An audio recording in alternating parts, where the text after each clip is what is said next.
Simone, seu áudio não está habilitado. Isso. É mesmo. Obrigada, Eduardo. Então, vamos lá, de novo. Boa noite a todos. Foi isso que eu havia falado. Boa noite a todos. Eu quero começar essa mesa agradecendo a participação de todos vocês, a todos que ingressaram nessa reunião também. Acho que a minha internet está um pouco ruim hoje, mas acho que vocês conseguem me escutar, né? Qualquer coisa me dê um retorno. Agradecer aos professores, a todos os servidores que colaboraram nesse projeto que nós vamos apresentar hoje para vocês também, a todos os alunos que participaram, que se inscreveram, porque também foi por vocês que esse projeto pôde acontecer, né? Ele foi concretizado a partir de vocês também. Eu vou começar a apresentação aqui um pouco para contextualizar o que é esse projeto. Vou, então, compartilhar uma apresentação aqui e, em seguida, eu vou passar a palavra para os eixos que vão apresentar também.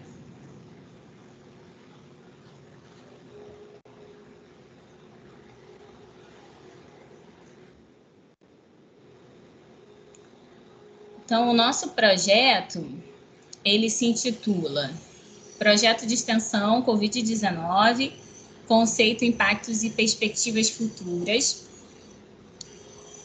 E aí eu vou contar um pouquinho, a partir dessa tela, eu vou contar como é que esse projeto nasceu.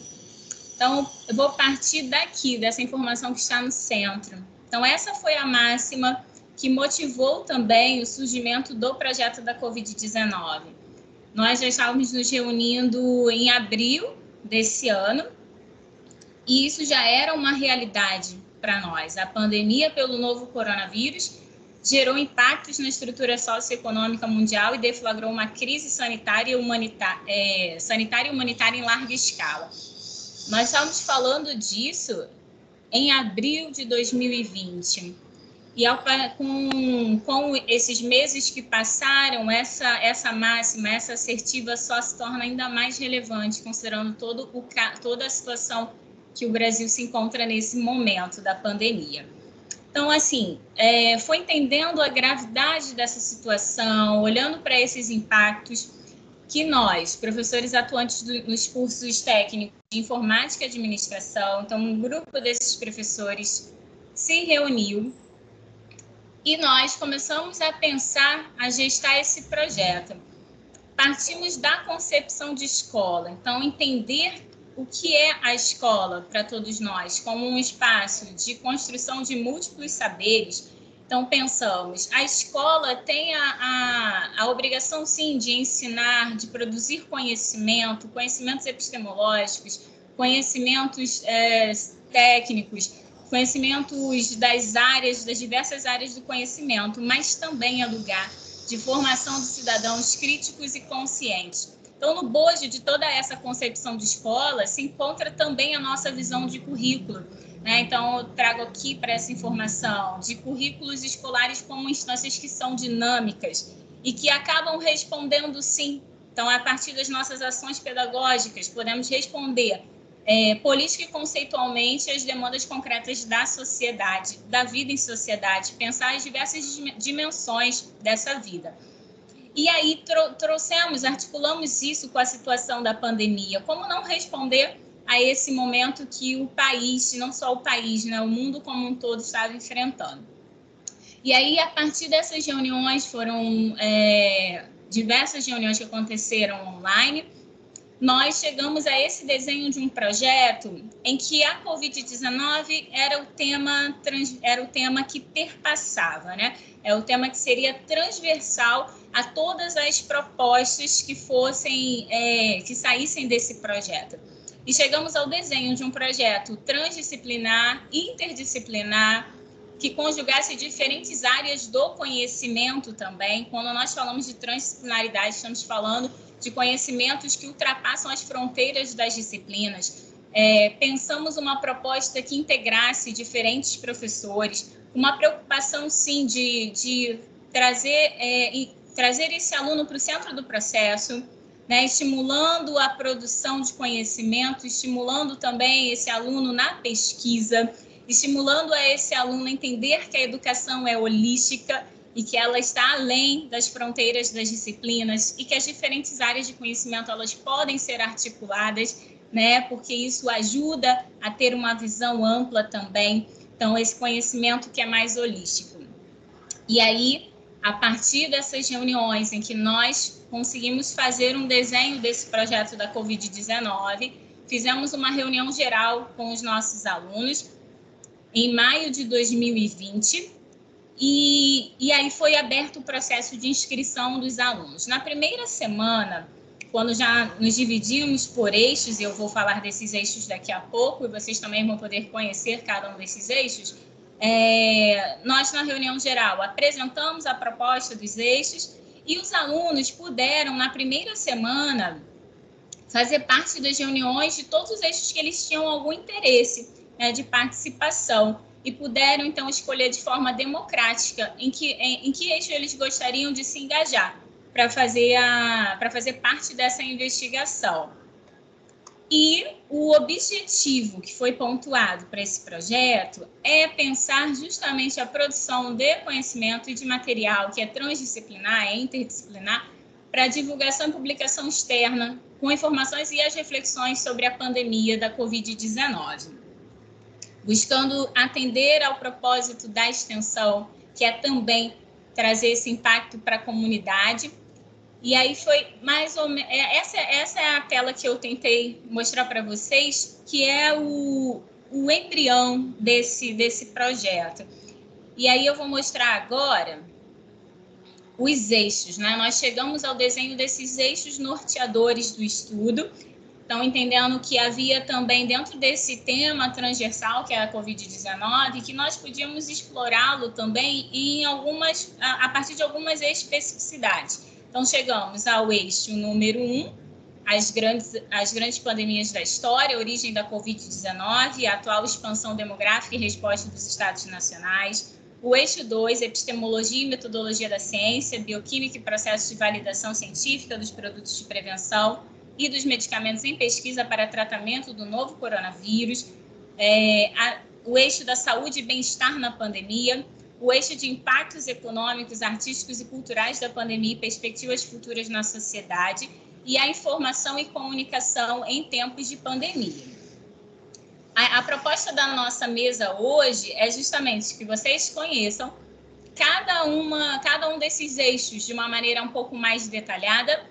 Então, os professores que participaram foram orientadores em cada um desses eixos, vai apresentar um pouco da produção acumulada ao longo desses meses, como foi esse processo formativo. E eu queria terminar a minha fala, antes de passar a palavra para o eixo 4 de impactos, com essa tela sobre a atualização dos dados, né, com a situação da contaminação no nosso país. Então, eu me detive só a pensar a situação aqui do Brasil, mas nós sabemos que a situação também é muito grave em vários outros países. Então, eu trouxe aqui atualizado em 24 de novembro, né, quando nós pensamos esse projeto, nós estávamos longe de chegar à marca de 100 mil mortes. E aí, esse número, né, que está aqui, ó, mais de 170 mil óbitos confirmados já no nosso país, só vem para corroborar e mostrar a relevância dessa temática, de termos pensado esse projeto, de discutir isso no chão da escola. E atrelado a tudo isso, a esses números que são tão assustadores, né? São muito significativos também, que têm uma gravidade muito grande, nós vemos tudo isso acompanhado, infelizmente, de muitos discursos e posturas negacionistas, uma negligência de boa parte da população com as medidas de relaxamento, não olhando, não prestando atenção que nós ainda estamos em plena pandemia e há pessoas aglomerando, e estamos aí na iminência da segunda onda. Alguns dizem que o Brasil ainda está na primeira. Não importa a nomenclatura, o que importa é que nós estamos observando que esses números, eles estão aumentando. A quantidade de casos também, de pessoas contaminadas, de leitos ocupados, tudo isso mostra o quanto nós ainda devemos refletir muito sobre esse tema e pensar uma postura que seja uma postura de responsabilidade social também. O projeto é essa resposta político-pedagógica, mostrando também a importância da escola de formar cidadãos críticos e conscientes. E aí, terminando aqui a minha fala, agradeço, essa é um pouco da bibliografia que sustentou todo o surgimento desse projeto. Quem estiver interessado, depois nós podemos passar também. E agradeço essa minha primeira fala aqui com vocês e vou já passar para o eixo 4, que vai falar um pouco de como foi esse processo formativo ao longo desses meses. Em seguida, eu passo para o eixo 1, cada eixo vai ter 15 minutos para poder fazer a sua apresentação e, ao final, as perguntas que vocês quiserem fazer também. Obrigada, desde já vou fechar o meu microfone por aqui.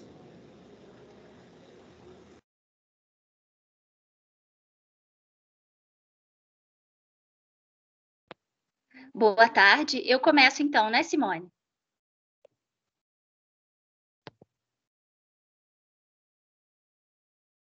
Tá me ouvindo, Simone? Posso começar?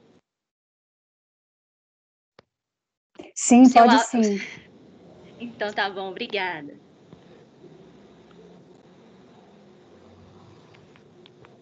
Boa tarde, gente, para todos vocês. Estou no celular aqui, então está um pouco precário, mas vamos começar. Eu estou participando, então, dessa proposta do eixo 4, que seriam sobre os impactos sociais e artísticos em relação à pandemia. E dentro desse eixo, nós dividimos em 3 propostas. E a primeira proposta ficou a meu encargo, né? A minha ideia era fazer um trabalho de leitura, de roda de leitura virtual, com os alunos, pensando em livros, romances, enfim, literatura que abordasse a questão de pandemia na história do mundo, ou então de acontecimentos insólitos que viessem perturbar uma ordem social estabelecida, né? Então, eu separei alguns romances e propus, também a gente faria um diálogo com o cinema, quando possível, né? Alguns desses livros foram adaptados para o cinema. E aí eu comecei com a proposta de uma leitura do José Saramago, do romance Ensaio sobre a Cegueira, né? Que é um romance que de cara a gente pensa quando vive nesse tipo de situação, a história lá da cegueira branca, né? Que vai acometer aquela população daquela cidade que não tem um nome, de uma grande cidade, uma grande metrópole, que poderia estar situada em qualquer lugar do mundo, com características de qualquer grande metrópole do mundo. E aí nós começamos com a leitura desse livro, né? Eu tive uma adesão de 6 alunos, né? 6 alunos, todos do primeiro ano, se interessaram por esse trabalho de leitura desses livros. E nós começamos com esse livro que foi muito bem aceito pelos alunos. Um livro de leitura difícil, né? O Saramago não é um autor fácil de ler, e ainda mais para alunos do primeiro ano, ainda não tão familiarizados com a literatura. E eles aceitaram muito bem, nós fizemos a leitura, a discussão. Não nos encontrávamos toda semana, fazíamos uma cota de leitura por quinzena, enfim, e discutíamos aquela cota de leitura assim que nós marcássemos.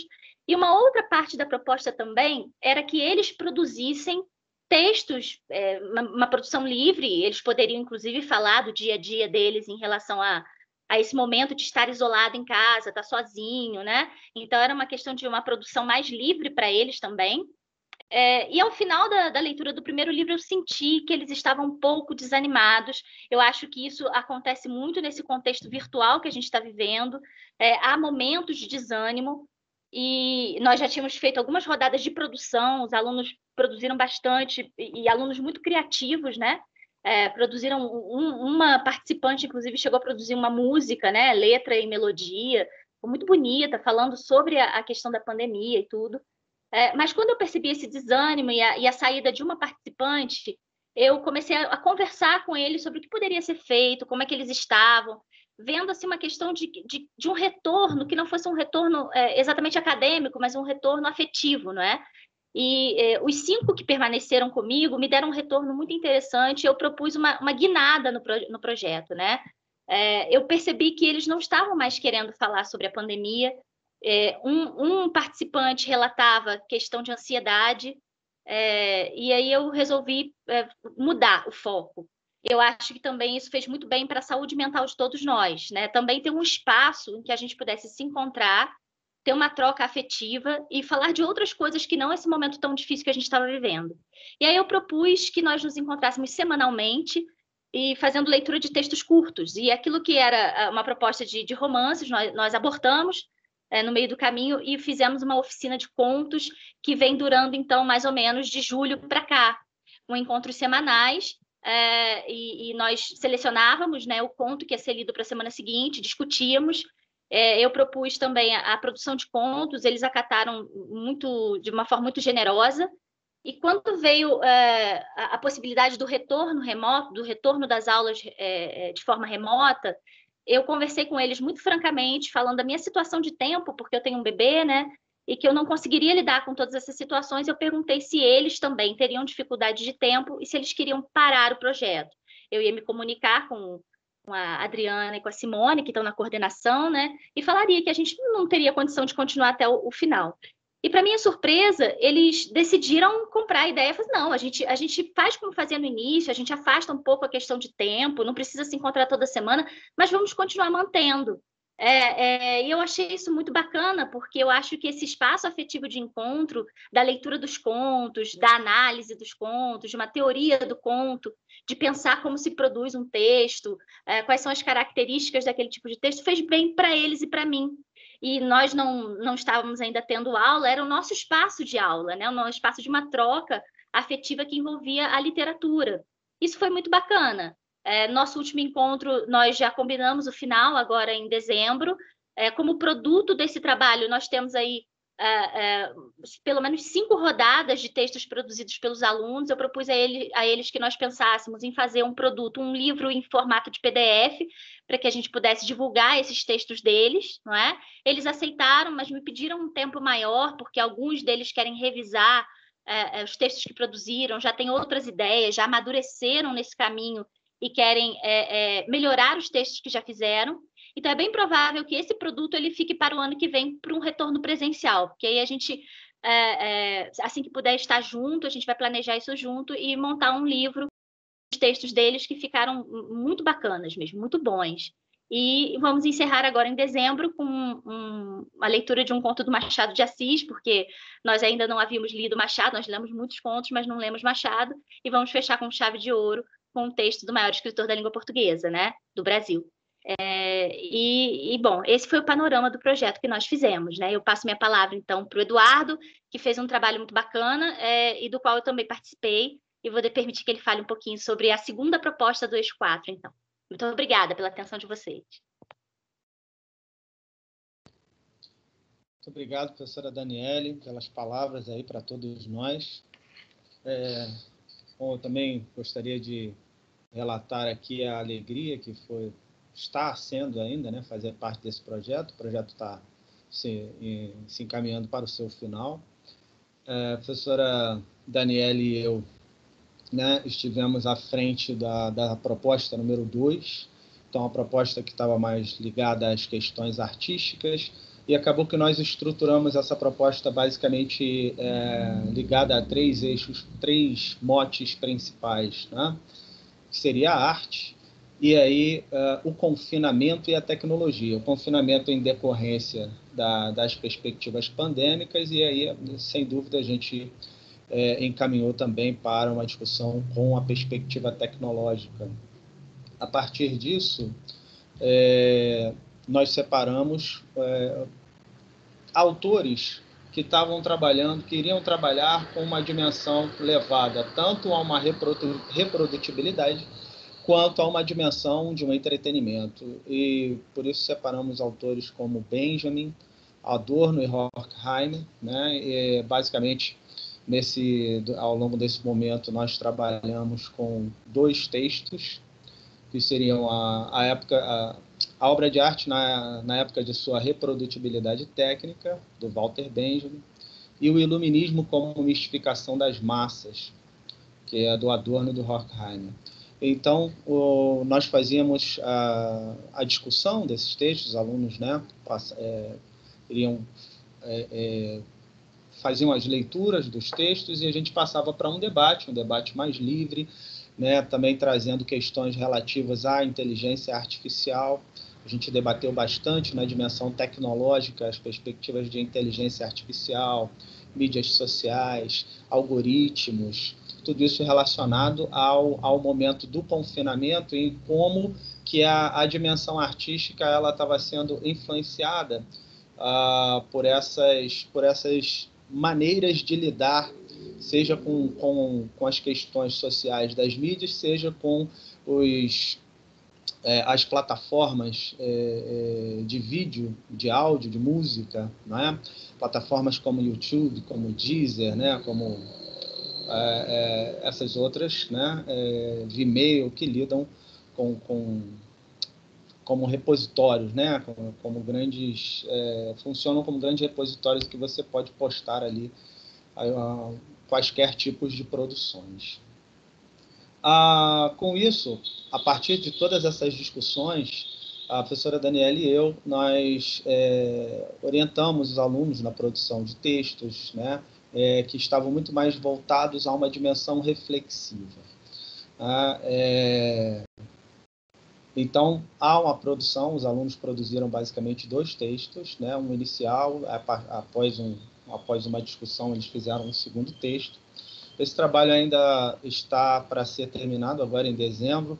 Acontece que, infelizmente, nós tivemos um gap por minha causa. Eu fiquei de licença durante uma semana, a gente teve feriado e agora a semana de extensão, né?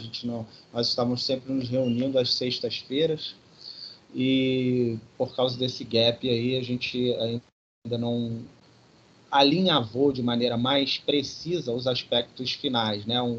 Assim, como que a gente vai finalizar o projeto, algo que a gente já deve estar organizando a partir da semana que vem. Mas a nossa parte, né? Nossa participação no projeto vai se dar, né? Vai findar na primeira quinzena ou mais tardar, terceira semana de dezembro.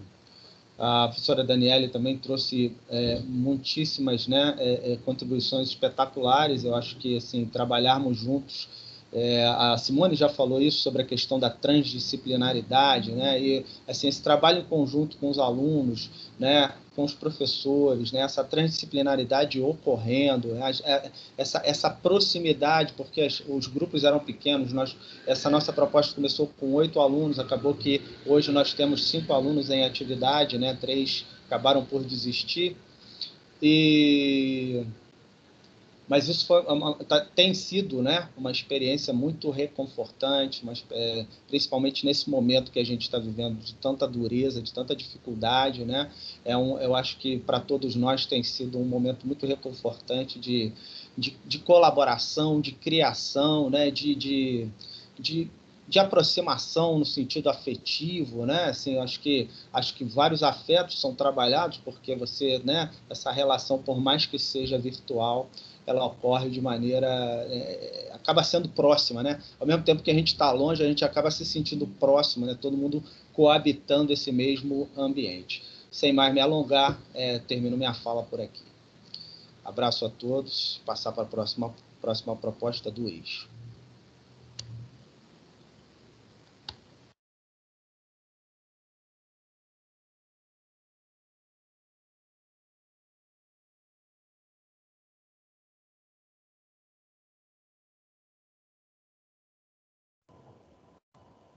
Oi, Simone. Posso começar a falar do eixo 1? Não, André, perdão, é a Adriana primeiro. Eu não sei se ela esqueceu de tirar, de ativar o microfone. Oi, Adriana. Tá conseguindo falar?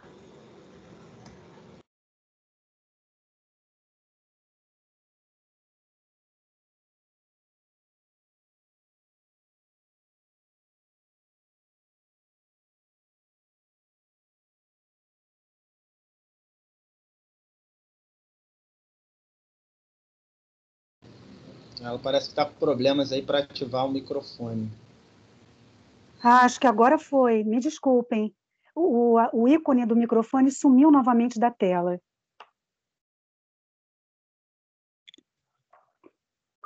Acho que agora vai, me desculpem aqui. Vocês me ouvem? Sim, Dri. Tá, o ícone tinha sumido, acho que fica sobrecarregado. Bom, boa noite a todos. Eu sou a professora Adriana. Vou fazer um relato rapidamente, me ater aos 4 minutos restantes.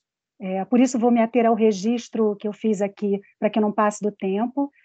Boa noite. Eu vou relatar, então, a nossa experiência especificamente dessa terceira proposta dentro do eixo maior do projeto Covid-19, chamado Impactos Econômicos, Artísticos e Culturais na Pandemia. Quem orienta essa terceira proposta sou eu, a professora Adriana, e a professora Simone, do Cefet RJ Friburgo também, e conta com a participação de 11 estudantes do ensino médio integrado ao técnico, dos cursos de informática e do curso de administração. Essa parte do projeto teve como propósito fundamental a formação crítica e criativa dos estudantes acerca dos temas que consideramos de urgência social, especificamente no contexto da pandemia. Então, nossa preocupação, chamamos essa proposta 3 de impactos sociais no contexto da pandemia, e abordamos especificamente os impactos sociais para os sujeitos na sociedade que sofrem o maior peso das desigualdades sociais, das diversas desigualdades sociais. Dentro da perspectiva desse eixo temático, o trabalho foi desenvolvido a partir do estudo, da pesquisa coletiva e da leitura orientada de textos que trouxeram os recortes temáticos de gênero, de classe e de raça, certo? Então, foram os pilares a partir dos quais desenvolvemos o trabalho dessa terceira proposta. A partir desses conceitos, o objetivo foi promover a reflexão sobre os impactos socioeconômicos que foram determinantes e desiguais, sobretudo no contexto da pandemia. O trabalho desse grupo, então, se concentrou em 2 eixos metodológicos fundamentais. O primeiro diz respeito ao campo propriamente conceitual de formação dos estudantes, a partir do qual os conceitos afins aos temas propostos, aos 3 temas propostos, foram apreendidos, tendo por base os autores de referência das ciências humanas, a partir dos quais abordamos a construção e o desenvolvimento dos conceitos de gênero, de raça e de classe. O segundo eixo metodológico refere-se ao trabalho de análise e de estudo empírico coletivo que fizemos durante esse processo, a partir dos indicativos e dos textos sobre os fenômenos sociais que eu e a professora Simone disponibilizávamos para os estudantes. A gente analisava esses materiais semanalmente sob a luz dos conceitos, das tradições, das disciplinas afins, fundamentalmente das ciências humanas. A proposta do trabalho consistiu em 3 dinâmicas centrais. O processo formativo dos educandos, isso foi muito importante, porque a gente analisava os materiais que a gente disponibilizava, mas sob a luz das tradições teórico-científicas, certo? Dos textos teóricos. Então, o processo formativo dos educandos, nesse aspecto, o grupo se concentrou na construção, na história da construção dos conceitos de gênero, classe e raça. A partir da problemática da violência contra a mulher, que se aprofundou na pandemia, segundo os dados que a gente disponibilizou, dos diferentes tipos de racismos e de diferentes abordagens sobre o conceito de classe social. Utilizamos basicamente 3 abordagens, a de inspiração liberal, a de inspiração weberiana e a de inspiração marxista, para não ficarmos somente com uma abordagem conceitual. Abordamos também a periferia como conceito e como sujeito, tanto no sentido do território, que mais sofre os impactos das desigualdades sociais, como sujeito propriamente de atuação e de transformação da realidade social. Então, abordamos também um 4º conceito, que significa a periferia, onde se concentram esses sujeitos que sofrem o maior peso da desigualdade social. A segunda, já estou terminando, a segunda dinâmica do projeto foi muito, muito importante, porque foi um diálogo com as organizações da sociedade civil. Nós convidamos o Império das Negras, convidamos o coletivo negro de Nova Friburgo, Lélia Gonzalez, convidamos uma representante da Uniperiferias, da Universidade das Periferias, ligada ao Instituto João e Maria Aleixo, no Complexo da Maré, no Rio de Janeiro, e convidamos também um representante do SLAM Maré Cheia, também do Complexo da Maré. Fizemos também uma palestra interna, somente para os estudantes, convidando o intelectual orgânico da periferia, chamado Eduardo Alves, que foi diretor do Observatório de Favelas, atualmente coordenador do curso de formação do Instituto Maria e João Aleixo, do Complexo da Maré. Então, vejam, essa segunda dinâmica foi a organização de atividades de extensão, mas, fundamentalmente, para tornar essa atividade cada vez mais pública, na medida em que a gente dialoga também com os sujeitos que ocupam o lugar de fala da própria problemática que o trabalho estava realizando. A terceira e última, para finalizar a dinâmica do trabalho, foi em torno da construção de materiais pelos estudantes participantes dessa terceira proposta, em diferentes gêneros discursivos.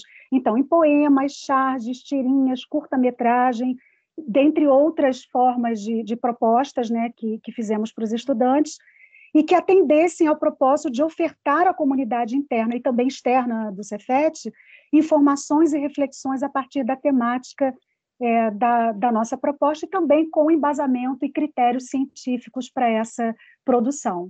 Então, eu encerro minha fala, eu só tinha 4 minutos, passo a palavra, então, para o próximo eixo. Muito obrigada a todos. É um prazer estar aqui hoje com os meus colegas, que tivemos uma história desde março de muito empenho, né, de muita dedicação a darmos resposta nesse contexto à altura do que uma pandemia exige de uma instituição de educação como o Cefet. Muito obrigada. Passo a minha palavra.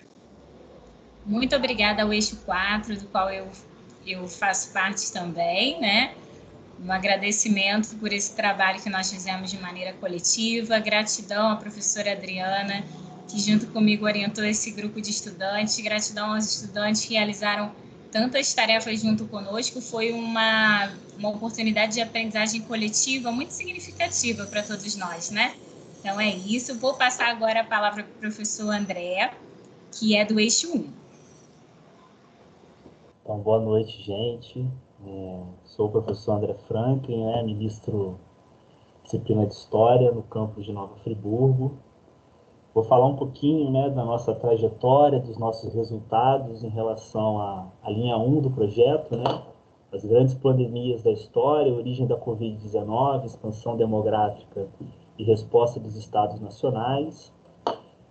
Esse grupo começou comigo, com a professora Cristiane Passos, de Geografia, com o professor Jardel, de Matemática, e com o Rafael Scalfone, de Informática. Então, a nossa ideia inicial era fazer essa transdisciplinaridade, essa interdisciplinaridade com todas essas disciplinas. E a gente teve, inicialmente, uma inscrição de 25 alunos no eixo. Então, inicialmente, a gente mais apresentou as possibilidades de pesquisa, de temas que a gente poderia desenvolver com os alunos, e depois a gente tirou uma dinâmica inicial de uma reunião semanal com os alunos, às terças-feiras, a partir das 18 horas, e a gente se reunia, os professores, orientadores, se reuniam meia hora antes, a partir de 5h30, para estabelecer um calendário, estabelecer o que a gente ia trabalhar no dia e para as próximas semanas, E a partir daí a gente foi discutindo alguns textos, trabalhando essa questão da geografia, a questão da história das pandemias, a história das doenças. E depois disso, a gente começou a discutir algumas séries, também conversando com os alunos, esperando o retorno deles, o que eles gostariam para as próximas semanas. E quando chegou mais ou menos, a gente começou esse trabalho com os alunos, se eu não me engano, no finalzinho de maio, início de junho.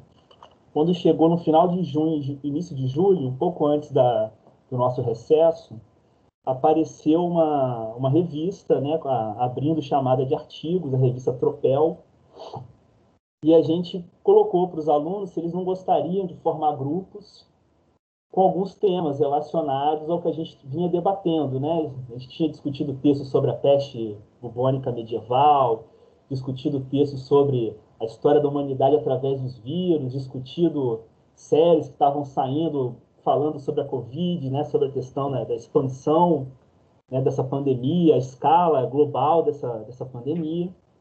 E aí alguns grupos foram se formando, né? Mas desses 25 alunos que a gente teve, né, tivemos de inscrição inicial, alguns saíram até esse período de junho e julho, né, ou não estavam participando, né, participavam uma semana, 2 semanas, depois não vinham mais. Mas depois que a gente fechou, a gente formou, na verdade, 4 grupos, alguns alunos também enviaram poemas e a gente foi orientando os alunos, né? E daí, entre junho e julho, transpassando, né, o recesso, a gente teve a formação de 4 grupos, né, outros 4 grupos, que um trabalharia a questão específica da gripe espanhola, um aluno, né, específico, depois virou uma dupla de 2 alunos do nosso primeiro ano, sobre a peste bubônica medieval.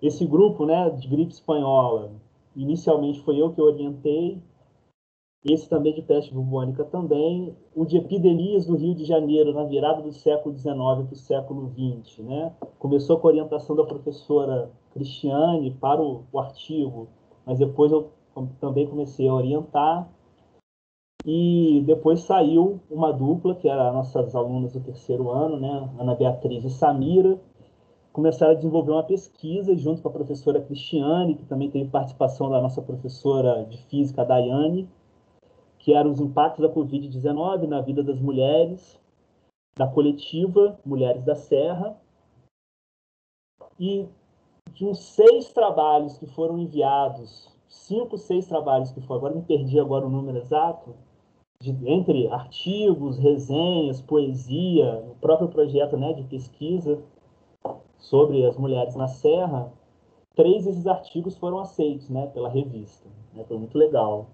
E a partir disso, a partir de agosto, setembro, a gente dividiu, manteve as reuniões semanais, tanto dos professores e dos alunos nas terças-feiras, mas também começamos a tirar também reuniões semanais com esses grupos, aí mais, né, focados nesses temas específicos, para o projeto de extensão, para a apresentação nesse projeto de extensão. A apresentação dos alunos foi ontem, terça-feira de manhã, foi muito legal, emocionante, né? Assim, gratificante ver assim, né, o trabalho deles, o potencial gigantesco desses alunos, né?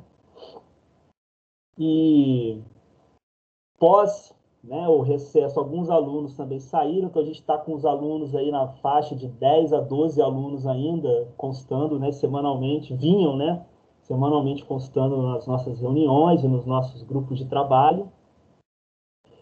E a partir de outubro a gente fechou as nossas reuniões semanais de terças-feiras, né, para justamente os alunos apresentarem os seus projetos, os seus trabalhos que iriam apresentar na semana de extensão.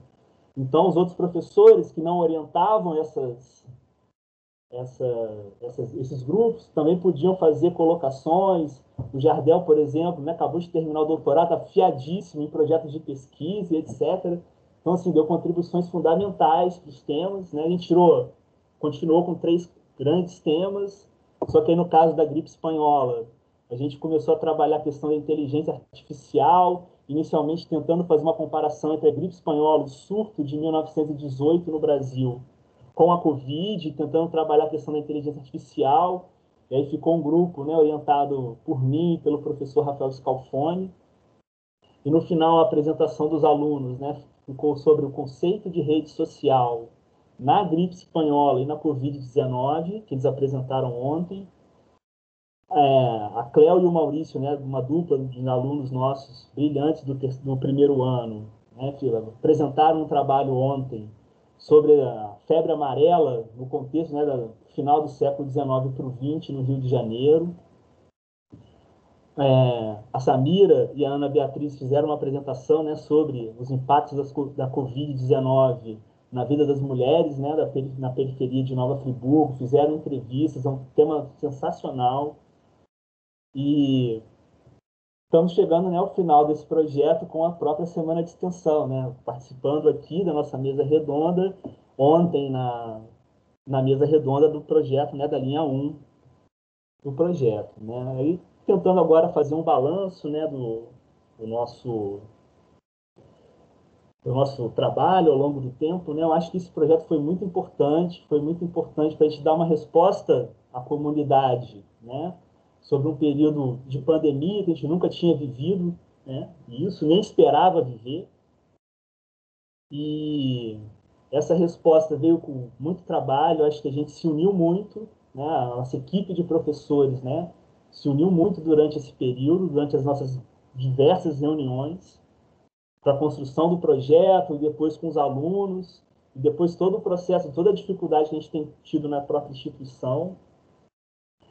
Eu acho que esse projeto também ajudou a gente ter uma familiaridade com essa tecnologia, dessas reuniões que a gente tem de forma remota, ajudou a gente a... Quando chegou o ensino remoto, né, entre setembro e outubro, a gente já estava, de certa forma, já ambientado com o que tinha que fazer, né? Então isso foi muito importante.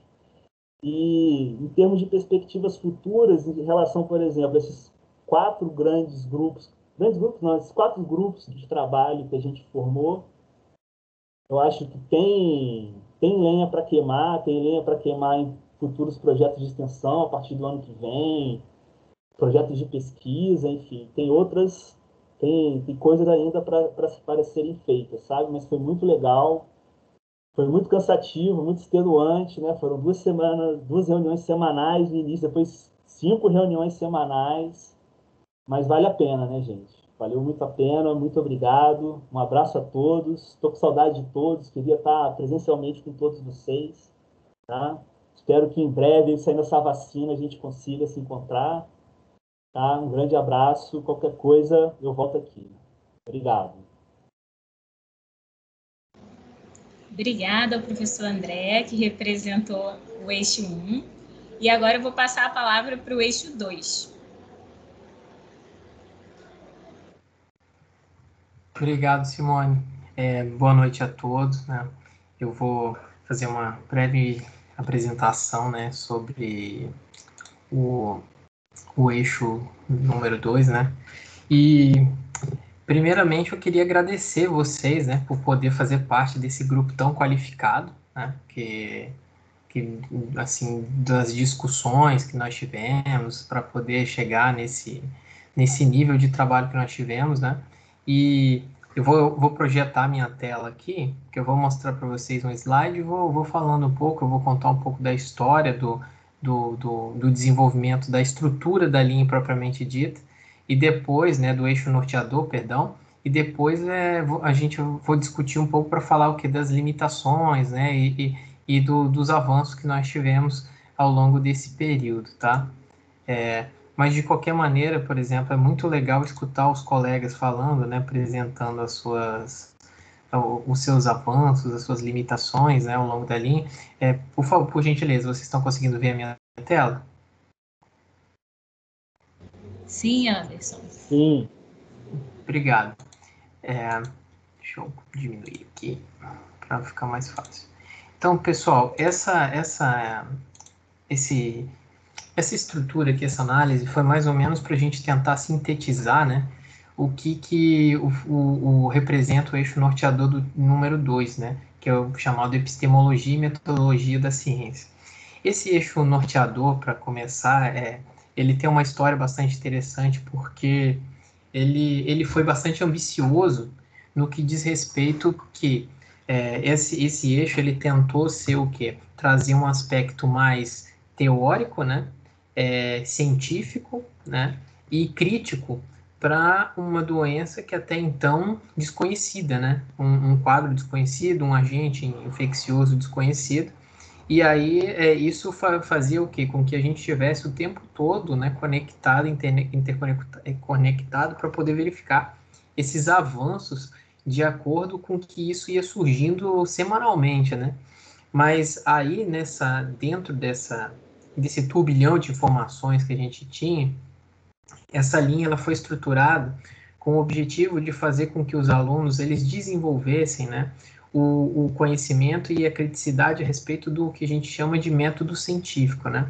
Aí, fazendo um pouco de analogia, né, o nosso espaço de ensino, a nossa sala de aula, a gente tem, por exemplo, na disciplina de biologia, eu sou professor de biologia, né? Não me apresentei, sou o Anderson, né? E depois eu vou apresentar o professor Jardel, que é de matemática e de química, e a de química é a professora Rafaela. A gente tem um tempo muito reduzido para poder discutir o método científico e as suas nuances e as suas limitações. E a Covid-19, o contexto da Covid-19, ele trouxe assim para desnudar e trazer para a gente da sociedade, né, como um todo, que a ciência ela não está aqui para trazer respostas rápidas, né? E ela não tem todas as respostas, mas existe todo um processo. E o nosso eixo norteador ele consistiu nessa estrutura de trazer aos alunos esse processo investigativo e crítico desse processo de construção do conhecimento científico, né? É interessante relatar para vocês que inicialmente a gente previa atuar não sem divisão, né? A gente não teve uma divisão dentro desse eixo norteador, mas para trabalhar de forma transdisciplinar entre os professores de biologia, matemática, química e física, né? Só que o professor de física teve um problema e ele teve que sair logo no início do projeto.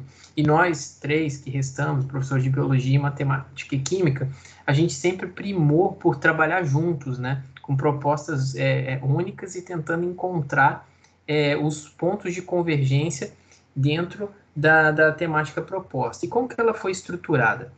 Primeira coisa, como muita informação saía, né, a respeito de, por exemplo, você tinha a linha da higiene, saúde, né, o distanciamento social, entre várias medidas para mitigar os efeitos danosos, né, da Covid-19, surgiu o assunto, né, do uso da cloroquina, né, como uma terapia para a contenção, né, da Covid-19. Então, o que a gente fez? A gente pegou esse debate sobre o uso da cloroquina ou hidroxicloroquina, né, que é um elemento análogo, associado ou não ao macrolídeo, que é a azitromicina. A gente pegou 3 artigos científicos, né, 3 artigos científicos, e a gente propôs, né, que os alunos fizessem análise deles individualmente e depois fizessem estruturassem uma análise comparativa. Só que nesse meio tempo, a gente deu a opção para os alunos escolherem para qual caminho eles queriam percorrer. Eles tinham 2 caminhos. Uma era o estudo comparativo, né, que, como eu vou falar mais adiante, é o que eles escolheram e eles estão fazendo de maneira assim estupenda, né?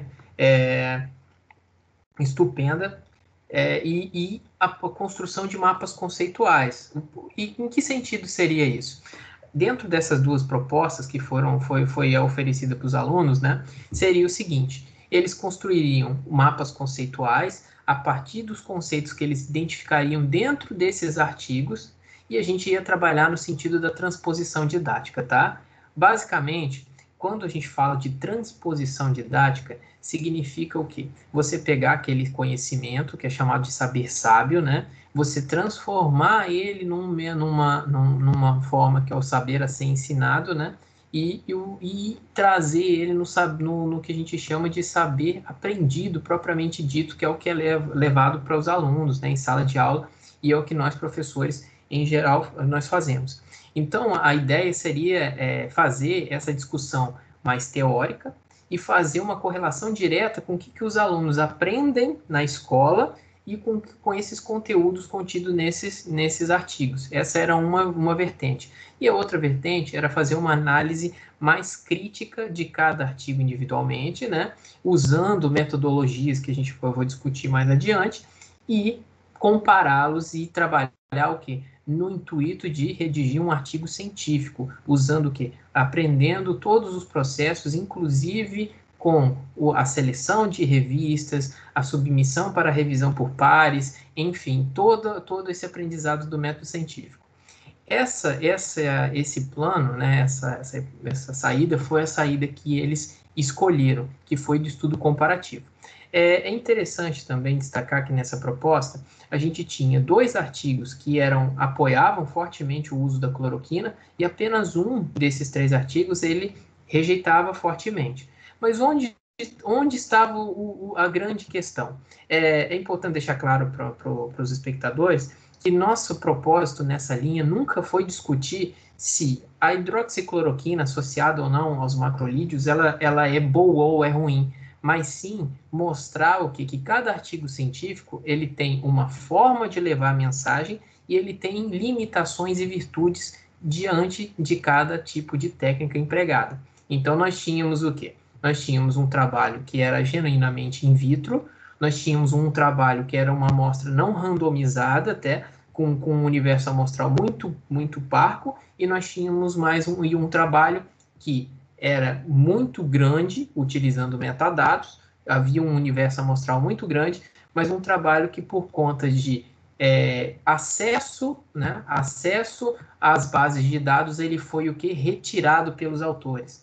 Então, essa linha, esses 3 artigos, eles serviram o quê? Para a gente fomentar várias discussões, né, ao longo desse período, né? E a gente também já está caminhando para o encerramento do trabalho, tá? Que os alunos já conseguiram produzir um texto bem estruturado, e eu aproveito e deixo aqui o convite para os espectadores que amanhã, a partir das 13h30, os alunos vão estar contando a experiência deles e mostrando, né, mais detalhadamente justamente esse processo todo de construção e análise, né? A professora Simone, inclusive, ela fez para a gente uma participação especial lá para poder falar de análise de conteúdo, que é a estratégia técnica que foi utilizada para avaliação de cada artigo, né? E o trabalho, assim, no geral. Agora, partindo um pouco, né, para as virtudes e dificuldades, né? Essa linha, como ela se propunha ser um pouco mais teórica, alguns alunos viram com os olhos brilhando. E aí houve uma inscrição enorme. A gente teve 17 inscrições de alunos na primeira chamada. Mas quando começaram as primeiras entregas, porque a gente tinha encontros semanais, né, todas as quintas-feiras, e nessas quintas-feiras, né, eram a partir das 13h30, com 30 minutos de antecedência, e se reuniam os professores envolvidos para a gente discutir como que seria a pauta temática. A gente teve uma grande debandada, que inclusive me deixou bem triste a princípio. Eu falei, o que está acontecendo, tal, e conversei com os colegas e a gente conversou com os alunos. E hoje restaram 8, mas 8 valorosos alunos, que conseguiram o quê? Que estão conseguindo produzir um trabalho de altíssimo nível. E por isso eu convido fortemente que vocês vejam, que vai ser a comunicação oral número 32, tá? Amanhã, que vai ser realizada a partir de 13h30. E eu vou deixar agora esse espaço final, né, do tempo, para a colega Rafaela, professora de Química, que trabalhou junto, também é um prazer trabalhar junto com ela, professor Jardel, se eles quiserem complementar mais alguma coisa, tá? Eu agradeço o espaço e mais uma vez, né, assim, me sinto honrado de fazer parte desse projeto com vocês.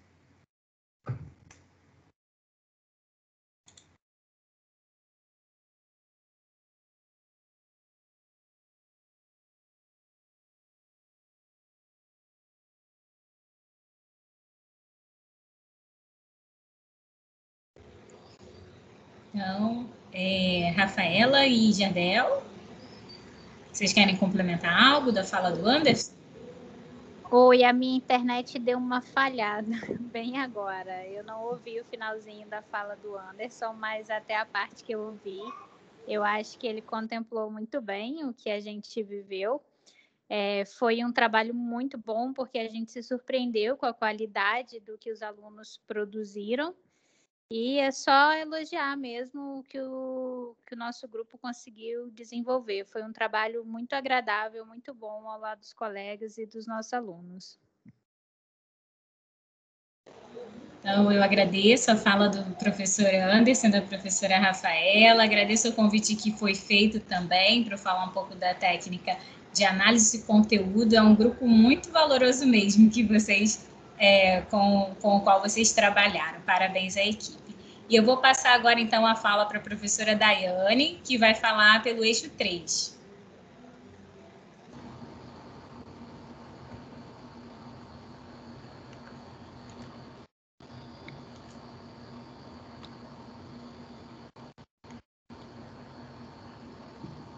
Olá, boa noite. Vou compartilhar aqui com vocês a apresentação.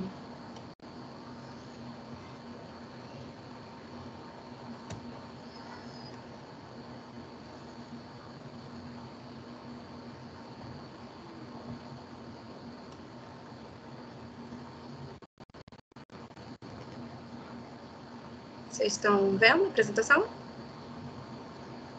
Ok.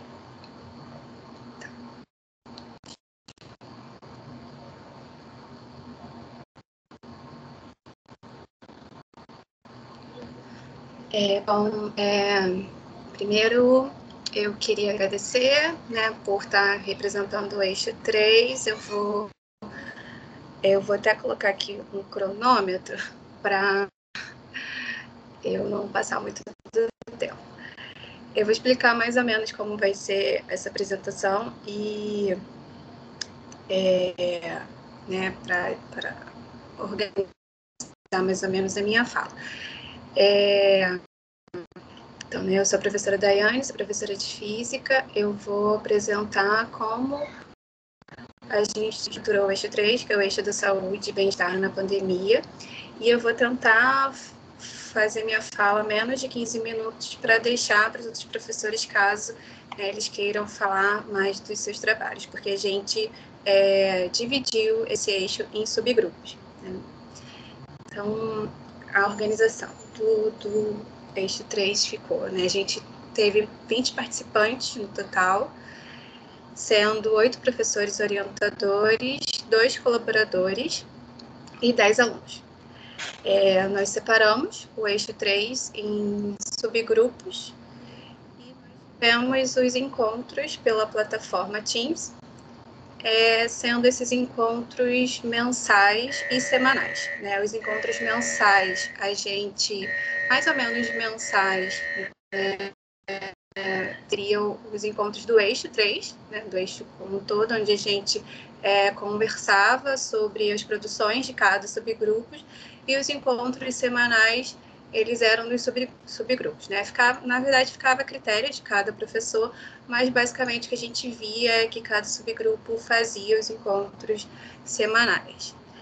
Então, os subgrupos que nós tivemos nesse eixo foram os subgrupos de saúde e hábitos alimentares, importância da saúde física, importância da saúde mental, medidas de prevenção e contenção à Covid-19.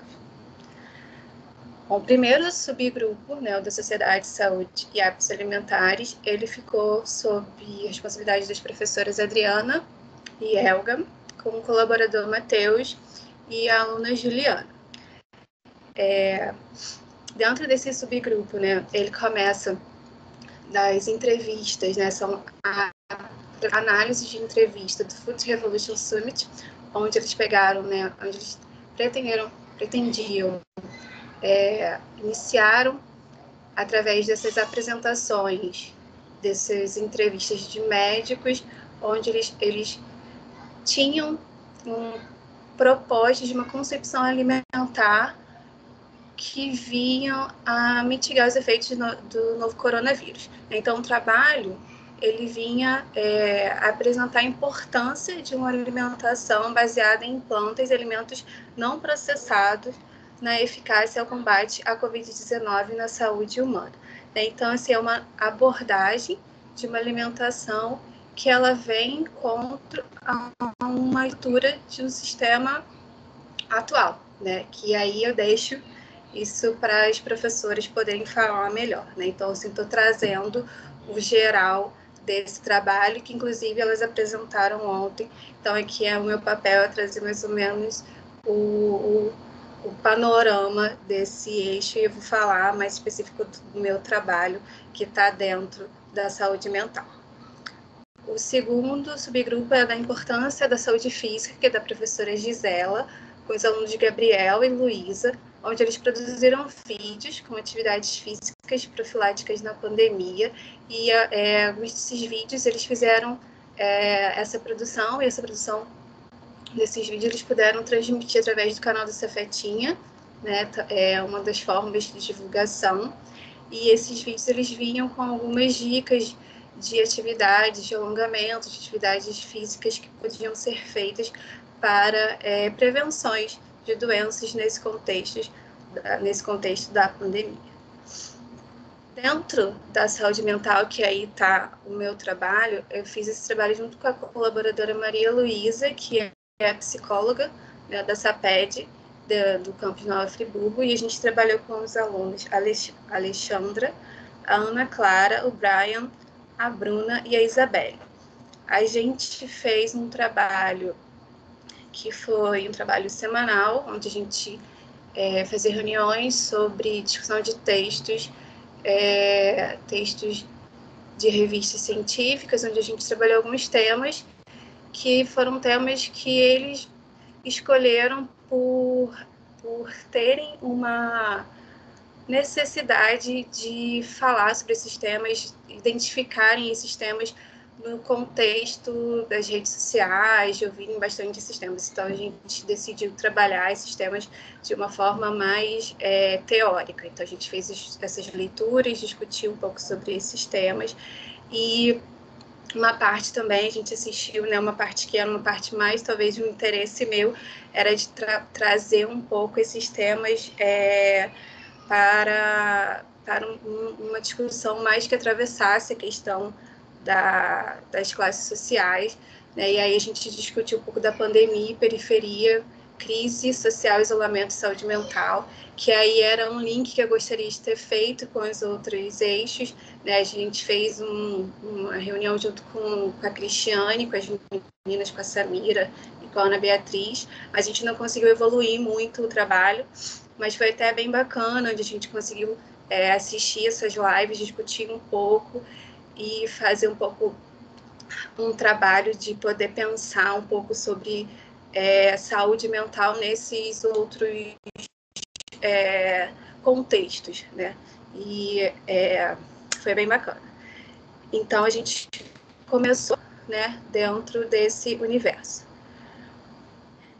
Aí a gente teve como uma cartilha, né? Essa cartilha foi uma cartilha que os alunos fizeram, a gente passou por várias etapas.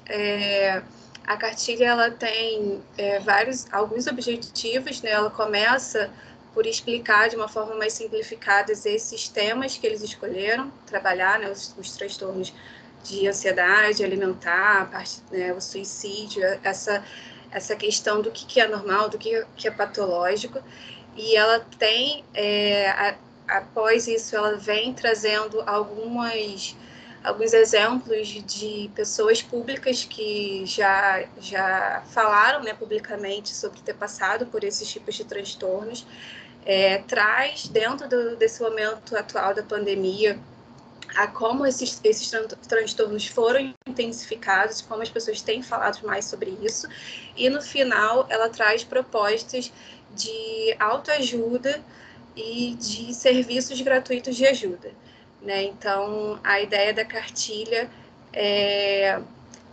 assim, a gente não tem proposta de... A gente deixa bem isso que a gente não é profissional de saúde, né? Além, né, claro, a gente tem uma psicóloga, mas os alunos e nós não somos, mas a gente está fazendo um trabalho com base, né, em textos, em uma teoria, e para ajudar as pessoas a conseguir identificar sintomas que às vezes elas não conseguem, né? Não percebem que elas têm, e a gente vai trazendo exemplos de outras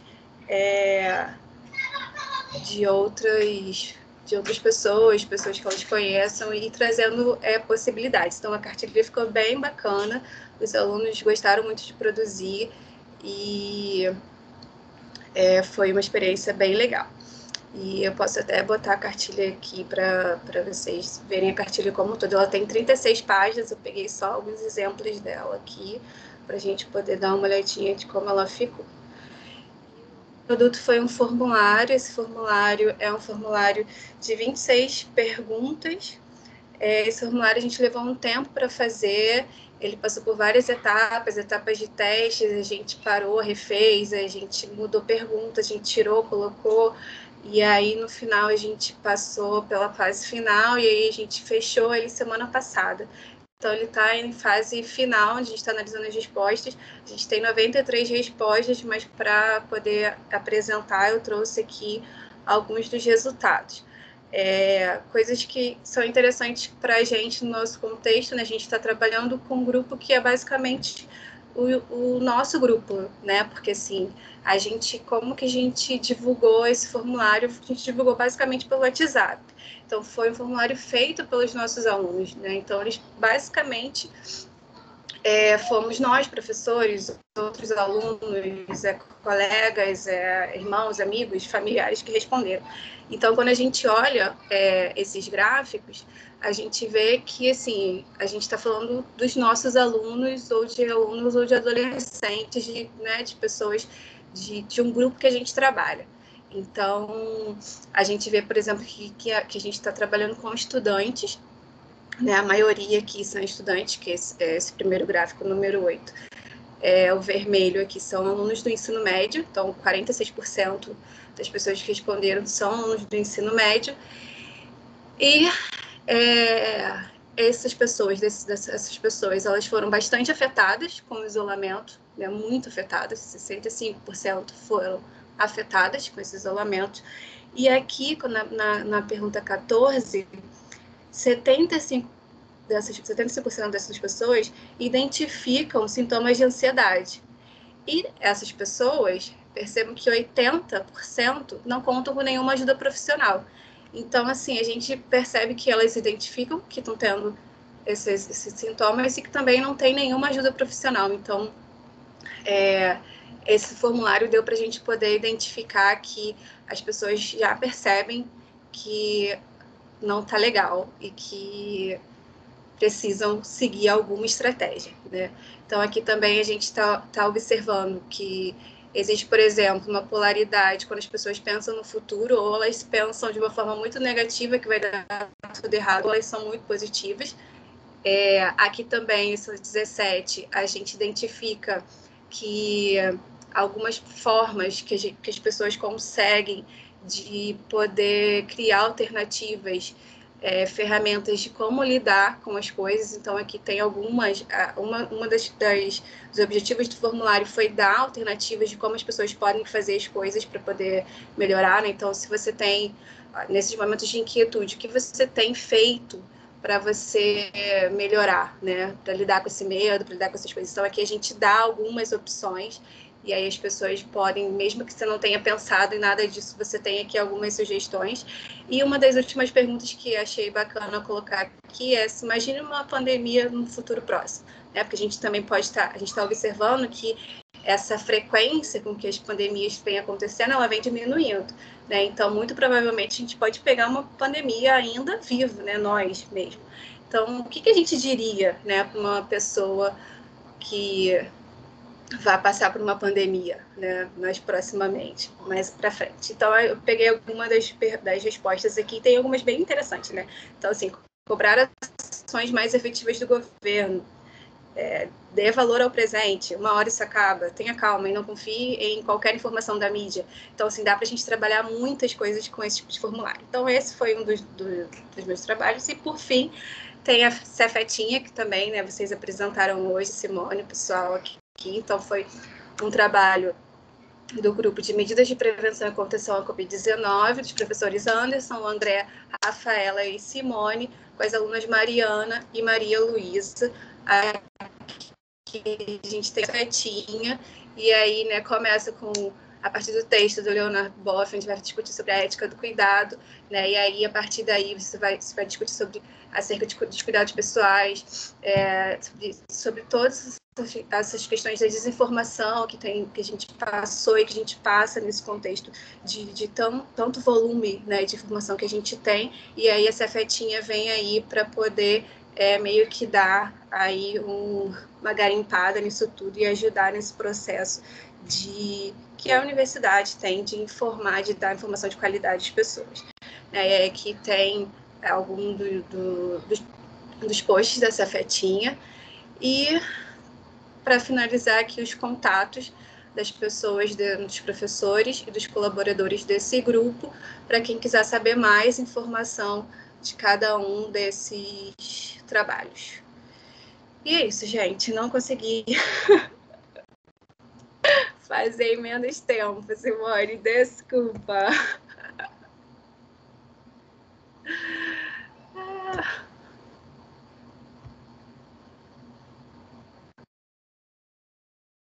Simone, seu microfone está fechado.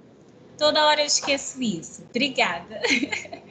Não, o cronometrei aqui está tudo no tempo, tá? Obrigada, professora Daiane, por ter nos representado no eixo 3 também. Parabéns a todos os envolvidos pelos trabalhos também que vocês produziram nesse momento.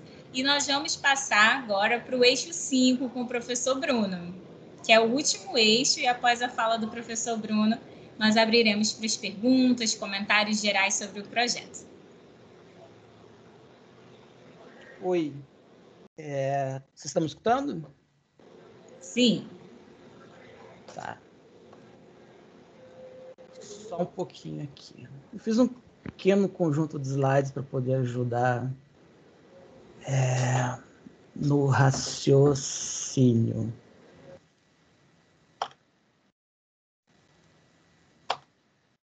Tá? Bom, então, eu vou falar aqui do nosso trabalho do eixo 5, né? O nome do eixo 5 é Informação e Comunicação em Tempos de Pandemia, né? Então, esse eixo ele começou, né, comigo, né, professor Bruno, professor Rafael Scalfone, professor Jardel, professor Alessandra, professor Eduardo Gato, que infelizmente não conseguiu, né, continuar para essa apresentação, né? Inclusive, vou me lembrar que eu vou até dar uma olhada no tempo aqui para poder me controlar, né? Senão eu acabo passando, tá? Bom, então, basicamente, qual foi a ideia a motivação a motivação dos estudos desse eixo, né? Eu estava fazendo os slides aqui, pensando organizando, né, as ideias, e eu estava passando pelo Facebook, né? Aí eu passei por essa frase aqui, né, que eu acho que é um bom resumo daquilo que dos grandes objetivos que a gente teve no nosso eixo, né? O perigo de classificar as crianças como nativas digitais é supor que elas têm habilidades necessárias e o discernimento de fazer escolhas conscientes no ambiente digital. Elas não têm maturidade para frequentarem sozinhas o maior espaço público do planeta, a internet. Né? Então, no fundo, todos nós somos crianças, né? A diferença é que a maior parte dos nossos professores, a gente já viveu mais tempo, a gente já tem mais bagagem, né, em termos de estudo, em termos de conhecimento, para poder fazer julgamentos mais conscientes acerca da informação que a gente consome no nosso dia a dia, né? E, bom, é óbvio, né, que todo mundo sente isso nos últimos nossos 6, 8 meses anteriores, né? A gente vê constantemente a quantidade de informação e a quantidade, vamos dizer assim, de contradições, informações erradas, algumas delas visando com objetivos mais nefastos, outras com objetivos simplesmente erradas, né, digamos assim.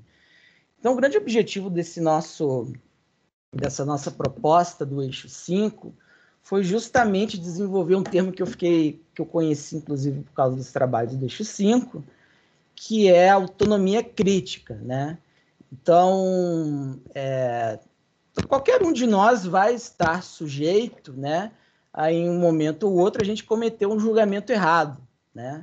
Inclusive, um dos eventos que aconteceu, um dos primeiros eventos que a gente fez lá, eu citei uma frase que era de outra pessoa, né? E, pô, eu falei assim na época, pô, tô espalhando fake news aqui, né? E todo mundo pode cair, pode ser vítima dos diversos estratagemas, né, que a gente encontra na disseminação de informações. Então, o nosso objetivo era desenvolver nos alunos do nosso eixo essa autonomia crítica, né, eles consumirem a informação, aprenderem a fazer julgamentos, né, melhorarem a capacidade de julgamentos deles acerca da informação que eles consomem no dia a dia deles. Tomando como pano de fundo mesmo, né, a nossa pandemia, infelizmente. Bom, então vou colocar aqui um resumo, né, do que a gente fez durante os nossos encontros, né? Então a gente fazia um encontro semanal, né, todas as segundas-feiras, às 4 horas até às 18 horas, né? Então, uma parte desses nossos encontros, especialmente no início, era fazer leituras e rodas de discussão de artigos científicos, né?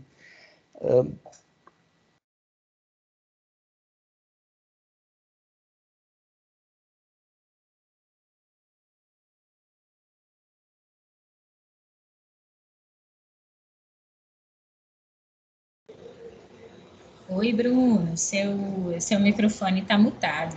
Desculpa. Enfim, biologia.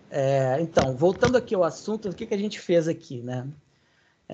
Uma parte foi leituras e rodas de discussão de artigos científicos, né? Nós tivemos uma palestra do laboratório de pesquisa Laboratório Cores, que a gente vai falar daqui a pouco, né? A gente fez várias, a partir depois dessa palestra, a gente fez análise de várias notícias que a gente vê no nosso... baseado numa plataforma Wikipedia, que a gente vai falar daqui a pouco, né? E eu acho que uma característica marcante desse nosso eixo... Pronto, agora voltou certo. Uma característica interessante, marcante desse eixo é a alternância de tema, né? Eu botei alternância de tema, mas seria alternância de área do conhecimento, né? Porque para poder você entender todos esses fenômenos, fenômenos de comunicação, disseminação de notícias, né? Desenvolver esse paladar mais apurado na nossa análise, no nosso consumo de informações, né? Então, a gente tem que passar por várias áreas do conhecimento, né, conforme eu vou falar agora no próximo slide. Eu acho que, pelo menos, assim, uma coisa bem bacana você pegar o mesmo tema e semanalmente ir alternando e mostrando ele, como ele aparece por várias áreas do conhecimento, porque, né, num primeiro momento, a gente não julga que vai ter digamos assim, toda essa interdisciplinaridade, né? Bom, então eu coloquei aqui mais ou menos as nossas fases do nosso trabalho, né? Então a gente começou fazendo uma breve introdução à linha, né? A gente fez isso a gente pegou um artigo bem curto da Science, né? Que na verdade introduzia todos os termos, fazia as distinções necessárias, desmistificava, inclusive, né, a própria questão da fake news, que é um termo hoje que é muito politizado, e a gente tinha como objetivo justamente diferenciar o que seria, né, informação correta, informação errada, né, que todo mundo erra. A gente pode também, como eu falei lá no início, a gente pode cometer alguns erros, né, quando eu falar errar de vez em quando, e a própria desinformação, né, que a desinformação é o fenômeno mais crítico, né? Sempre esteve aí na história da humanidade, mas agora, né, dadas as facilidades tecnológicas, elas se tornaram um problema crítico, né? Então, feita essa introdução, a gente passou por uma questão como a verdade dada dentro da filosofia, né? Do campo da filosofia. Esse foi um trabalho orientado pelo professor Eduardo Gatto, né? Que teve que se retirar, mas a verdade, a questão além de apresentar diversas correntes filosóficas analisando o que é a verdade, né? dentro dessas correntes filosóficas foi justamente também abordar a questão do que é verdade para mim, né? Que é algo que se confunde muito, pelo menos no público geral, confunde muito aquilo, a verdade pessoal e como a contradição que às vezes a informação correta faz com a nossa pessoa, né? Isso acaba, digamos assim, ofendendo, né, a verdade pessoal que ela carrega, né? Não sei se foi muito claro, infelizmente o gato não está aqui para poder me corrigir, né? Bom, então a gente pegou uma introdução, verdade na filosofia, aí fizemos uma atividade, foi análise do discurso, que foi feito pela professora Alessandra, né? Basicamente foi estudado todos os artifícios linguísticos e argumentativos que podem ser usados para você induzir uma informação que ela pode estar correta, mas talvez em outro contexto, né? Como a própria linguagem pode ser utilizada para você chegar a conclusões ou induções, né? Errôneas, digamos assim, né? Então, esse trabalho foi feito pela professora Alessandra, se ela quiser complementar depois. Estou vendo aqui meu relógio. Tá. Então, vou passar espaço para ela. Então, depois nós fizemos uma palestra com o professor Anderson Cordeiro, né, que é o colega do professor Rafael Scalfoni dentro do laboratório, doutorando no laboratório Cores, né, computação social da UFRJ, que foi uma palestra bem bacana, que ele apresentou a ferramenta Wikipedia.org, que é uma plataforma de checagem e verificação de notícias por crowdsourcing, né, por várias pessoas, né, digamos assim, podendo atuar como checadores de notícias. Então, ele fez uma explanação muito interessante acerca de como funcionava a Wikipedia, colocou novas informações, especialmente no fluxo vamos dizer assim, de desinformação na internet, né? E isso serviu como base, no segundo momento, para a gente fazer várias atividades, né, de análise de notícias, né? Então, o que a gente fazia, né? A gente fez então, basicamente, a gente sentava, escolhia uma notícia no início do dia, né? Então, a gente fazia a leitura da notícia, então cada um dos alunos fazia sua análise inicial, análise inicial, avaliação inicial, né, da notícia em si, né, se era verdadeiro, falso, o que acha que está errado, né? Aí a gente fazia uma parte de verificação de fonte, a gente buscava a fonte na hora para poder embasar as nossas decisões, fazia uma votação final, digamos assim, né, para poder avaliar qual era o critério, né, se é falso, verdadeiro, enganoso, fora de contexto, né, entre outras classificações que eram permitidas lá pela Wikipedia. E aí, no seguinte, a gente ia fazer um trabalho sobre bots, né, que é o grande... A gente trabalhou só, na verdade, um artigo, né, mas era mostrar como as ferramentas do nosso dia a dia na internet elas podem ser usadas para esse fim maléfico, né, de espalhar e inundar o nosso dia a dia e nos tornarmos vítimas, né, da desinformação, né. Tá. Então, assim, em termos de trabalho, que eu vou colocar minha percepção pessoal, né, algum colega, já estou meio estourando no tempo, né, mas, enfim, algumas percepções pessoais que eu tive com relação ao trabalho. Então, primeiro, eu achei muito bacana a gente pegar e trazer um mesmo tema e mostrar ele como ele é visto em cada área do conhecimento, né? E isso dentro da parte de informação e comunicação é extremamente, vou dizer assim, eu acho que é mais fácil de fazer em relação, talvez, a outras áreas, né? Aí fica... Aí isso fica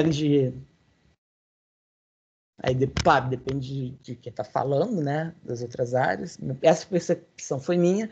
Eu acho que uma coisa muito bacana que eu deu para poder ver nesses trabalhos foi o engajamento dos alunos e a criatividade deles, né?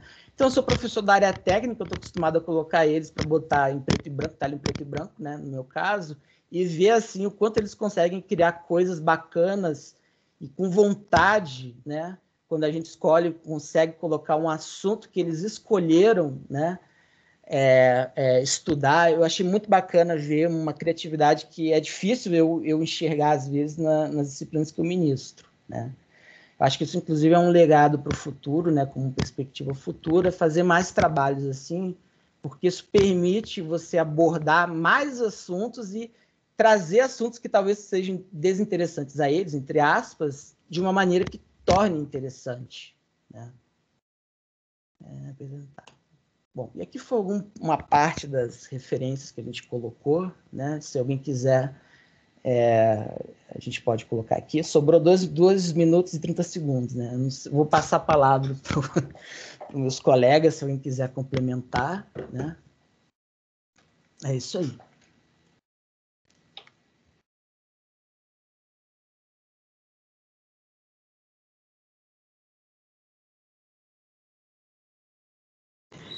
Algum professor do eixo 5 gostaria de acrescentar algo à fala do Bruno?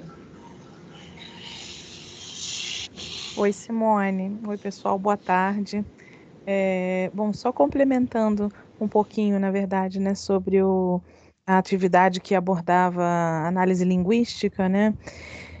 Só para esclarecer como ela aconteceu, né? Inicialmente a gente teve alguns trechos, né? A gente pegou alguns trechos, tivemos um texto como base, né? Depois de ler sobre esse texto, sobre alguns preceitos, né? Umas fundamentações em relação à questão linguística, análise do discurso, a gente seguiu para uma análise de trechos de o que a gente chama de fake news ou desinformação, né? E depois dessas análises, a gente fez um exercício dentro do próprio grupo, né, dos alunos que entre eles, criavam, né, tentavam criar as suas notícias com desinformação e nós, inclusive os professores, tentávamos identificar qual era fake news, qual não era fake news, enfim, né, e isso tudo, já vou fazer uma propaganda aqui dos alunos e parabenizar muito, né, a produção dessas atividades. Já vou informar vocês, fazendo uma propaganda, de que eles vão realizar uma oficina chamada Você Sabe Identificar Fake News, que vai ser ministrada por eles nessa sexta-feira, das 2 às 17. Então, queria registrar essa oficina, né, para que todos possam conhecer um pouquinho mais do que foi essa atividade e prestigiem os alunos aí, que também tem mais uma produção a ser apresentada na CPEX. É isso, e obrigada, Bruno, pela apresentação aí, nos representando no eixo.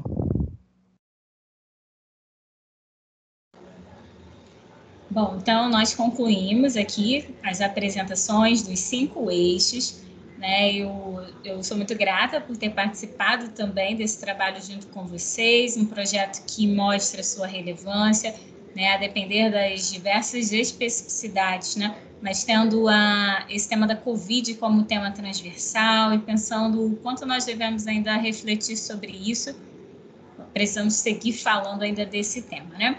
Eu gostaria de perguntar se na audiência algumas pessoas querem levantar algumas questões aos professores que apresentaram, se vocês querem fazer algum comentário. Nós temos aí uns minutos finais para isso.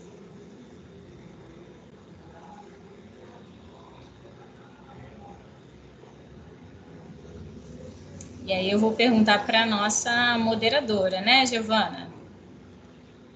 Qual é o procedimento agora? Bom, pelo visto ninguém tem nenhuma pergunta, né? Então eu acho que se vocês já terminaram os comentários e toda a apresentação, eu posso estar encerrando a gravação, né? Todo mundo já encerrou? Tá bom, gente, então eu vou encerrar a gravação aqui. Obrigada aí pela presença e pela participação de vocês, foi uma ótima apresentação.